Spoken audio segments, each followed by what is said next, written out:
नमस्कार दोस्तों, स्वागत है आपका स्टडी फॉर सिविल सर्विसेज में। वीडियो को पूरा देखिए। कोई भी आपका फीडबैक है, कोई सजेशन है, तुरंत वीडियो में कमेंट करके जरूर बताइए। अच्छा लगे तो वीडियो लाइक जरूर कर लीजिए और ऐसे वीडियो लगातार फ्री में पाने के लिए चैनल को तुरंत सब्सक्राइब कर लीजिए और बेल आइकन को जरूर टैप कर लीजिए ताकि आगे भी सारे वीडियो आपको मिलते रहे। यूट्यूब में फॉलो करते हैं तो प्लीज ये वाला फ्री टेलीग्राम चैनल जरूर ज्वाइन कर लीजिएगा। सारे नोटिफिकेशन, सारे अपडेट यहीं पे आते हैं, ध्यान रखिएगा। स्टडी फॉर सिविल सर्विसेज का कोई भी पेड ग्रुप अगर आपको ज्वाइन करना है तो सिर्फ 85648056060609797523864455 यही नंबर है हमारे, सिर्फ जहां पे कॉल या व्हाट्सएप कर सकते हैं।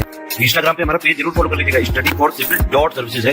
ट्विटर पे हमको जरूर फॉलो कर लीजिएगा, @study for civils है। सारे क्वेश्चन अटेम्प्ट करिए और स्कोर अपना तुरंत कमेंट करके बताइए।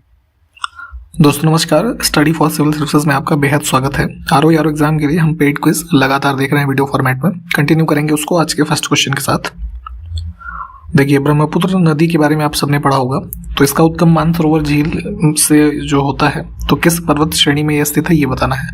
तो हिमालय रेंज में देखेंगे ये कैलाश श्रेणी जो है, ठीक, तो यहाँ पे मानसरोवर झील स्थित है और उसमें एक ग्लेशियर है चेमयुंगडुंग करके उसका नाम है, तो वहां से इसका जो है उद्गम होता है। ठीक, तो देखेंगे इसमें हमारा बी विकल्प जो है ये करेक्ट है। अब इसमें देखिए कौन सा कथन सही नहीं है। ब्रह्मपुत्र नदी के संबंध में ही कुछ कथन लिखे हुए हैं, सबको देख लीजिए। डी विकल्प हमारा गलत हो जाएगा। गलत क्यों होगा बताते हैं आपको। इसको बांग्लादेश में ब्रह्मपुत्र को यमुना लिखा है ना, यमुना कहते हैं, तो ये नहीं जमुना कहते हैं। ठीक, तो बाकी के विकल्प ठीक है, इनको पढ़ के देख लीजिए। अब इसमें ब्रह्मपुत्र नदी की जो सहायक नदियां हैं उसको चुनना है, कौन कौन सी है।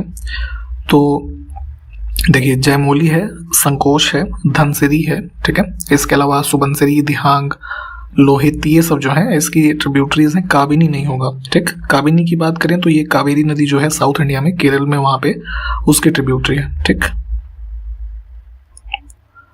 नेक्स्ट है कि किस देश ने चंद्रमा का दुनिया का सबसे विस्तृत भूगर्भीय मानचित्र जारी किया है। ठीक, तो अभी हाल ही में जो डिटेल्ड जियोलॉजिकल मैप है सरफेस ऑफ मून का, है ना, जो पृथ्वी का नेचुरल सैटेलाइट है, तो इसको रिलीज किया था चाइना ने। ठीक, ध्यान रखिएगा।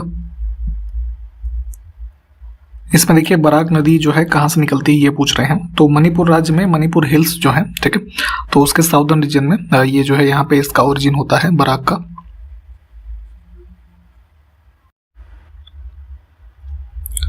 तिब्बत के पठार से निकलने वाली नदी इसमें से कौन सी है। ठीक है, तो तिब्बतन प्लेटू देखते हैं जो आप, वन ऑफ द बिगेस्ट। तो सिंधु नदी, साल्वीन, यांगजी, मेकोंग, इसके अलावा जो है ब्रह्मपुत्र, सतलज, है ना, वांगहो, ये सब जो नदियां हैं इससे ही संबंधित हैं। ठीक, तो यहाँ पे हम डी विकल्प को चुनेंगे, सभी सही हैं। अब इसमें देखिए कौन सा युग्म सही सुमेलित नहीं है। तो कुछ जल विद्युत परियोजनाएं हैं और ये संबंधित हैं कुल मिलाकर के ब्रह्मपुत्र नदी से ही। ठीक है, तो गलत वाला हम देखेंगे, दोमांग जल विद्युत परियोजना जो मेघालय लिखा है ये गलत हो जाएगा, ये नागालैंड राज्य में स्थित है। ठीक, बाकी के विकल्प ठीक है, इनको देख लीजिए। अगला देखिए, रंगीत जल विद्युत परियोजना किस नदी से जुड़ी हुई है। तो अभी हमने बताया आपको कि ये ब्रह्मपुत्र से संबंधित है, रंगीत भी, और ये स्थित है आपका सिक्किम में। ठीक, तो यहाँ पे ब्रह्मपुत्र नदी चुनेंगे, ऑप्शन ए। अब इसमें गोदावरी नदी के संबंध में गलत कथन को चुनना है। ठीक, तो यहाँ पे सबको देख लीजिए। सी विकल्प हमारा जो है ये गलत हो जाएगा। ये नासिक जिले में आप देखेंगे ना, त्र्यंबकेश्वर जो है वहां से महाराष्ट्र में इसका ओरिजिन होता है। ठीक, ये महाबलेश्वर गलत दिया हुआ था। बाकी के विकल्प ठीक है, पढ़ लीजिए प्लीज। अब इसमें देखिए कौन सा कथन फिर से गलत चुनना है हमको। तो नदियों के संबंध में ही कथन दे रखे हैं। नर्मदा नदी अमरकंटक पठार से निकलती है और सरदार सरोवर परियोजना जो है इस पे ही स्थित है, नर्मदा पे, दोनों ठीक है। सुवर्ण रेखा रिवर का ओरिजिन रांची के पठार से, बिल्कुल ठीक है, जो छोटा नागपुर प्लेट्यू में आप देखते हैं रांची डिस्ट्रिक्ट है ना, यहाँ से इसका ओरिजिन है। तो तीनों ठीक है, गलत कुछ भी नहीं है। थर्मस फ्लास्क में लंबे समय तक तरल कोई भी हो गर्म या ठंडा रहता है, क्योंकि, ठीक है, कोई भी, जैसे आप ये देखते हैं ना जो थर्मस आते हैं या फिर मेटल के जो फ्लास्क वगैरह आते हैं, उसमें होता क्या है कि कोई भी हीट का लॉस या गेन नहीं होता, क्योंकि उसमें तीन हमारे फिनोमिनन जो है ना, कंडक्शन, कन्वेक्शन और रेडिएशन, है ना, ये कार्य करते हैं। तो डी विकल्प जो है ये करेक्ट हो जाएगा। अब इसमें देखिए फिर से कौन सा कथन सही नहीं है ये बताना है, देख लेते हैं। इसमें देखिए सी विकल्प हमारा गलत हो जाएगा। संपीड़ित ऊष्मा, जो संपीड़ित हवा है ऊष्मा की सुचालक होती है लिखा है। ठीक है, तो बैड कंडक्टर यानी कि कुचालक होती है, ये गलत हो जाएगा। बाकी के विकल्प ठीक है। इसमें देखिए कौन सा कथन सही नहीं है, तो सी विकल्प इसमें गलत हो जाएगा। समुद्री समीर यानी कि जो सी ब्रीज और लैंड ब्रीज आप ज्योग्राफी में पढ़ते हैं, तो ये जो है हमारा, इसका कारण होता है ये संवहन, है ना, कन्वेक्शन, रेडिएशन नहीं होगा, ये गलत है। इसमें फिर से देखिए कौन सा कथन गलत है, ठीक है। ये सारे स्टेटमेंट आप अच्छे से देखते चलिएगा, काफी इंपॉर्टेंट फैक्ट्स है, बस ऐसे ही पूछ ले जाते हैं सीधे सीधे। तो इसमें गलत हो जाएगा डी विकल्प, ऊष्मीय विकिरण यानी कि जो थर्मल रेडिएशन होता है वो गामा रेडिएशन के बराबर नहीं, अल्फा रेडिएशन के बराबर होता है, ठीक है।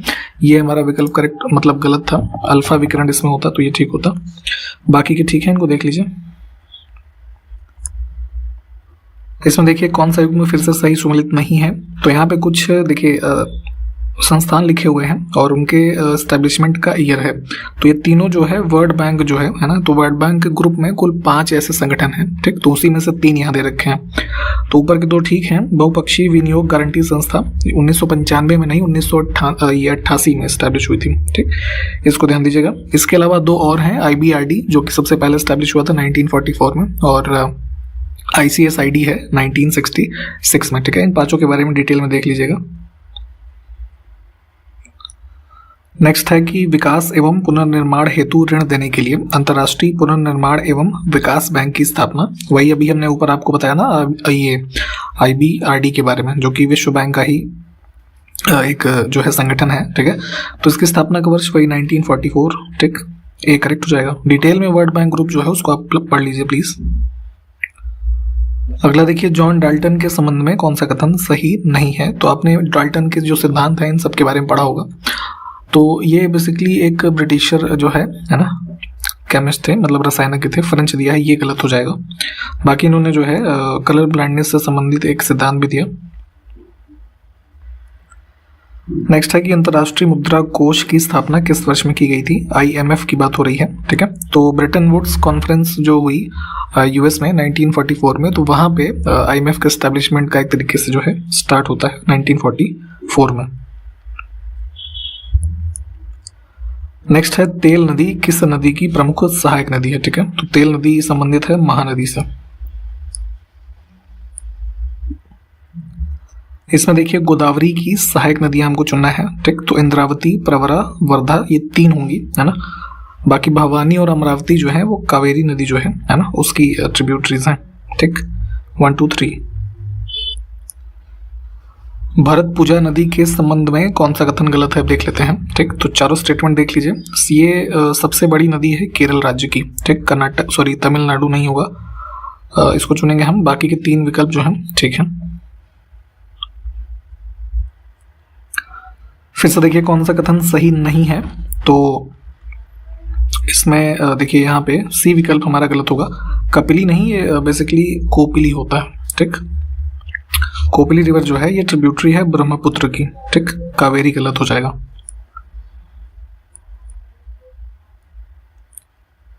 अंतर्राष्ट्रीय बुकर पुरस्कार 2022 किस भारतीय लेखिका को मिला है, काफी चर्चा में रही थी ये, गीतांजलि श्री को मिला है। उत्तर प्रदेश के निवासी हैं ये, और इनका एक नॉवेल है टॉम्ब ऑफ सैंड, है ना, उसके लिए।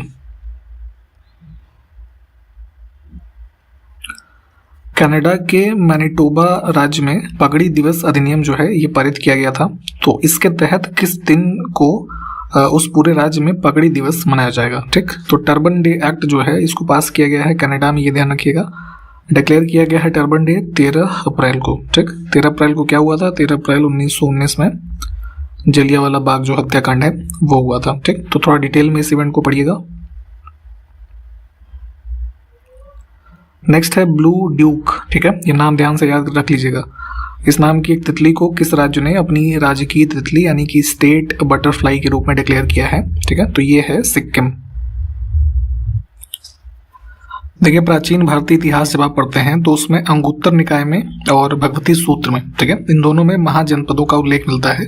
तो वही संख्या आपसे पूछी जा रही है, ठीक है। तो जो आप देखते हैं कि उत्तर वैदिक काल के जो जनपद हुआ करते थे उन्हीं को महाजनपदों में आगे चल करके यहाँ पे उनका रूप परिवर्तित हुआ, और इनकी कुल संख्या है 16, ठीक, जिसमें से 10 आपके गंगा वैली का जो रीजन है इसमें स्थित थे और 6 जो है उनके बाहर, ठीक।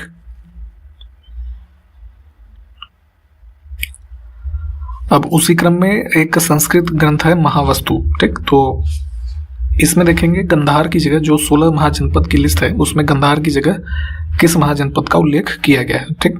तो इसमें देखेंगे तो गंधार की जगह जो है यहाँ पे इसको शिव नाम से जो है संदर्भित किया गया है महावस्तु ग्रंथ में, ठीक, जो कि एक संस्कृत ग्रंथ है। और जो कंबोज है ना, तो कंबोज को एक दर्शान कहते थे, है ना, ये इससे मेंशन किया गया, ठीक। बाकी के 14 जो हैं वो उसी प्रकार से हैं जैसे अंगुत्तर निकाय और भगवती सूत्र में, है ना, लिखा हुआ है। एक पुस्तक है अष्टाध्यायी, ठीक है, जिसके लेखक के बारे में कई बार पूछा गया है, पाणिनि, ठीक, ये भी ध्यान रखिएगा। तो इस पुस्तक में किस जनपद का उल्लेख है, तो अश्मक, सिंधु, कंबोज, यौधेय, भरत, है ना, ये सब के नाम जो है इसमें लिखे हुए हैं, तो इनको देख लीजिएगा एज अ फैक्ट। नेक्स्ट है कि उत्खननों के आधार पर प्राचीन श्रावस्ती का नगर विन्यास कैसा था, ठीक। तो जैसे श्रावस्ती अभी वर्तमान में आप जो देखते हैं तो एंशियंट टाइम्स में आपने हिस्ट्री में इसको कई सारे पर्सपेक्टिव में देखा है, तो उस आधार पे इसका जो शेप माना जाता है तो ये अर्धचंद्राकार जो है ना, इस तरीके का था। अब इसमें देखिए कौन सा कथन गलत है, ठीक। तो ये बेसिकली जो है प्राचीनतम सिक्के जो आहत हैं उनके बारे में यहाँ पे स्टेटमेंट है। तो मौर्य काल आप जब पढ़ेंगे हिस्ट्री में, ठीक है, तो उस दौरान ये सिक्के प्राप्त होते हैं, तो उसी के संबंध में सारे कथन है। बस गलत ये है कि आहत सिक्के ये तांबे के नहीं चांदी के बने होते थे, ठीक।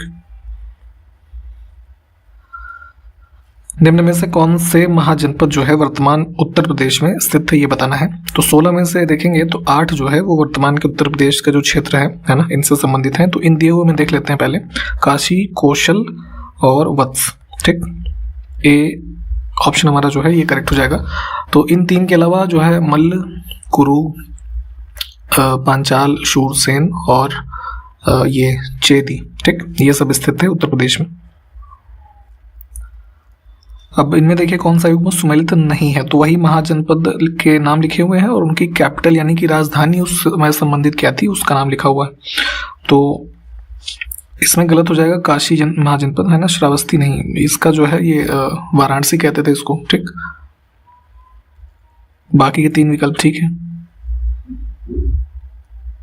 अब अगला देखिए कौन सा युग्म फिर से सुमेलित नहीं है, तो वही कैपिटल और महाजनपद की लिस्ट है। इसमें गलत हो जाएगा शूरसेन, है ना, ये हस्तिनापुर नहीं, ये मथुरा जो है वर्तमान का, ये इसकी कैपिटल थी। फिर से गलत युग्म को चुनना है, तो महाजनपद और कैपिटल फिर से लिखे हुए हैं, तो इसमें फिर से गलत हो जाएगा आपका सी विकल्प, जो चेदी महाजनपद है वैशाली नहीं होगा, ठीक है। इसमें देखेंगे तो शुक्तिमती करके जो है स्थल इसकी राजधानी हुआ करता था।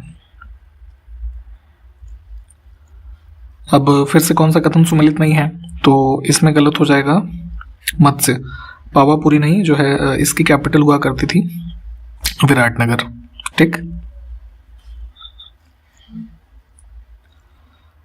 संविधान के किस अनुच्छेद के अंतर्गत राज्य के नीति निर्देशक तत्वों का उल्लेख किया गया है, ठीक है, डीपीएसपी की बात हो रही है। तो संविधान का जब आप भाग 4 पढ़ेंगे उसमें अनुच्छेद 36 से 51 तक, ठीक।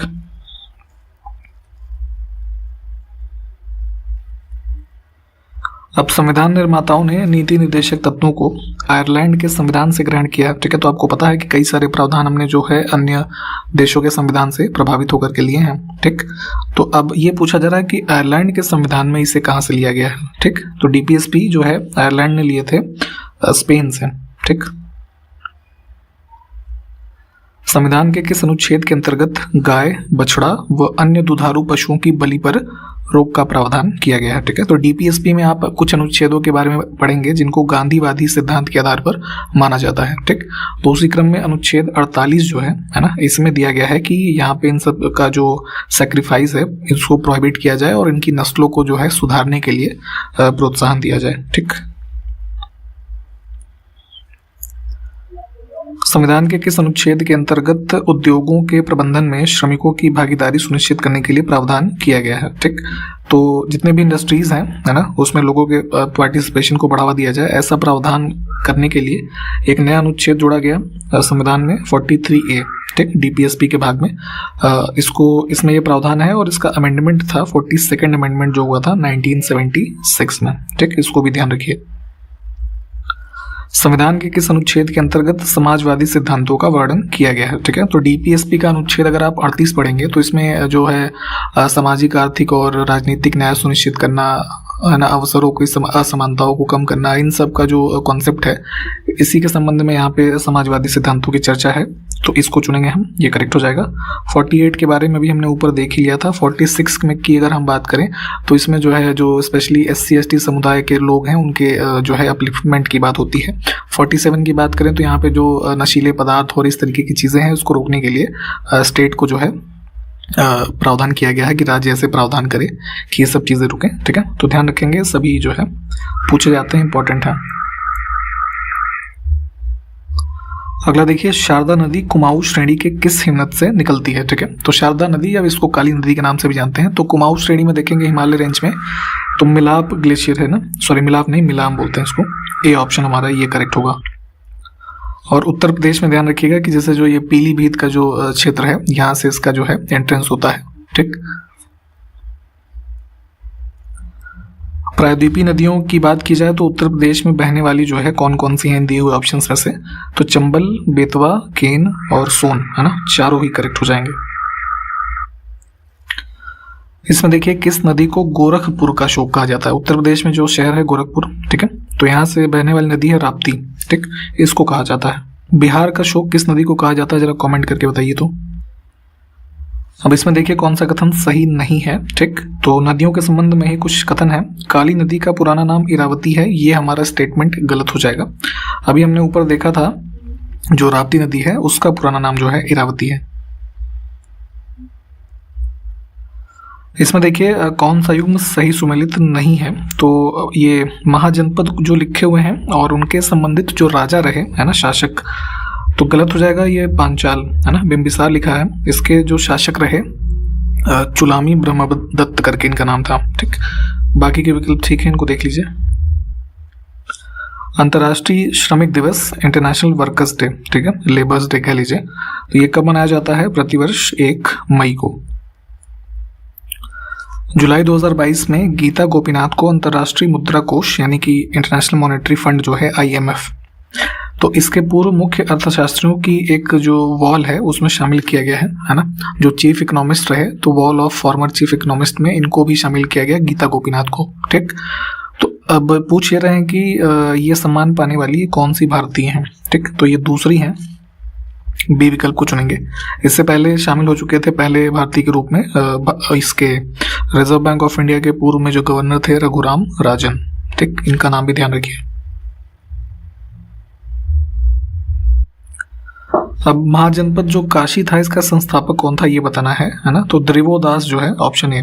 वर्तमान वाराणसी का जो आसपास का आप क्षेत्र देखते हैं तो काशी महाजनपद में ये सब शामिल था। और अजात शत्रु का देखेंगे तो शासक के रूप में जो है ना, यहाँ पे शासनकाल रहा। ठीक है, ये ऑप्शन करेक्ट है। और इस पर्टिकुलर वीडियो में यहीं तक रखेंगे हम, क्वेश्चन सारे देख लीजिए और जो इंपॉर्टेंट फैक्ट्स होंगे उनको आप पढ़ लीजिएगा अपने नोट्स वगैरह में से। अगले वीडियो में मिलते हैं आपसे, तब तक के लिए नमस्कार, जय हिंद।